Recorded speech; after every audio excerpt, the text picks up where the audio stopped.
क्यों लहसुन प्याज खाना अधर्म माना जाता है? क्या रिश्ता है इसका ग्रहों से? चलिए जानते हैं। आज के इस वीडियो में अगर हमारे खाने में ये ना पड़े तो खाना बेस्वाद लगने लगता है, लेकिन कई लोग लहसुन प्याज खाने को अधर्म बताते हैं। पर सोचने वाली बात यह है कि आखिर किसी खाने वाली चीज को धर्म अधर्म से क्यों जोड़ दिया गया है? क्या है इसके पीछे का रहस्य? चलिए जानते हैं। ये बात तब की है जब अमृत पाने के लिए देवता और असुर साथ मिलकर समुद्र मंथन कर रहे थे। मंथन के बाद जब उससे अमृत निकला तो उसे पाने के लिए देवताओं और असुर में झगड़ा होने लगा, जिसे सुलझाने के लिए देवताओं को अमृत पिलाने के लिए भगवान विष्णु एक परम सुंदरी स्त्री मोहिनी का रूप लेकर आए।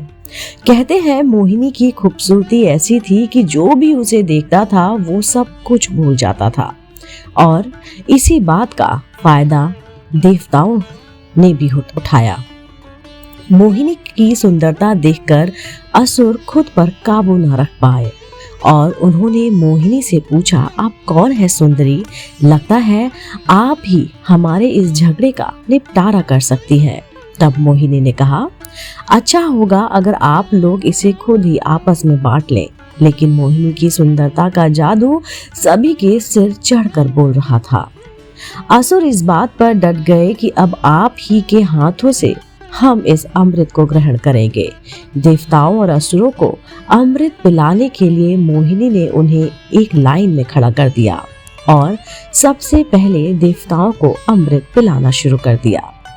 लेकिन तभी असुरों की लाइन में स्वर भानु नाम के राक्षस को विष्णु जी के मोहिनी रूप की सच्चाई पता चल गई और वो वेश बदलकर देवताओं की लाइन में आकर खड़ा हो गया।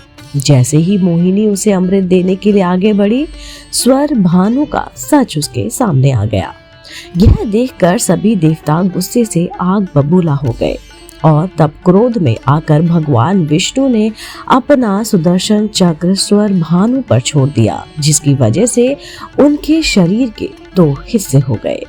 शरीर कटने के बाद उनका सिर वाला भाग राहु कहलाया और धड़ वाला भाग केतु, जिन्हें हमारे शास्त्रों में छाया ग्रह भी कहा जाता है। इतना ही नहीं, स्वर भानु का जब शरीर कटा तो उसके खून की बूंदें धरती पर गिर गई थी और इन्हीं बूंदों से लहसुन और प्याज की उत्पत्ति हुई। कहते हैं इसीलिए लहसुन और प्याज से हमेशा तीखी सी गंध आती है। इतना ही नहीं, मान्यताओं के अनुसार इसे मांसाहारी की श्रेणी में रखा जाता है और यही वजह है कि शास्त्रों में इसका सेवन करना अधर्म माना जाता है। आप लोगों ने ऐसा कई बार किया होगा और सुना भी होगा कि भगवान के खाने में कभी भी लहसुन प्याज से बनी किसी चीज का भोग नहीं लगता, और इसकी यही वजह है कि इसकी उत्पत्ति एक राक्षस के खून से हुई है।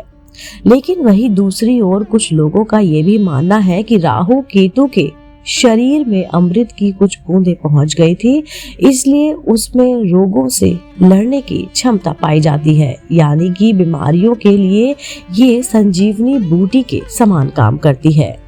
ज्योतिष शास्त्रों के अनुसार कुंडली में राहु ग्रह खराब होने से इंसान को कई तरह की बीमारियों का सामना करना पड़ता है। शुगर, ब्लड प्रेशर, पाइल्स और हार्ट प्रॉब्लम जैसी बीमारियां उसे बनी रहती हैं। वही केतु की दशा खराब होने की वजह से जातक को जोड़ों में दर्द की समस्या से जूझना पड़ता है।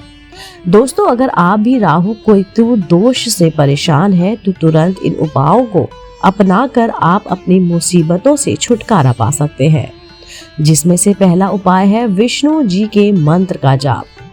अगर आप इन दोषों से मुक्ति पाना चाहते हैं तो ओम नमो भगवते वासुदेवाय नमः इस मंत्र का 100 यानी कि 100 बार आप जाप करें।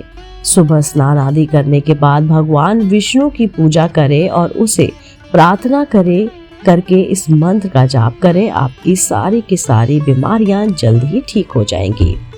वहीं अगर आपकी कुंडली में केतु दोष निकलता है तो आपने अपने पास हमेशा हरे रंग का रुमाल रखना है ऐसा करने से आपकी परेशानियां कम होंगी और कोई अनहोनी भी नहीं होगी।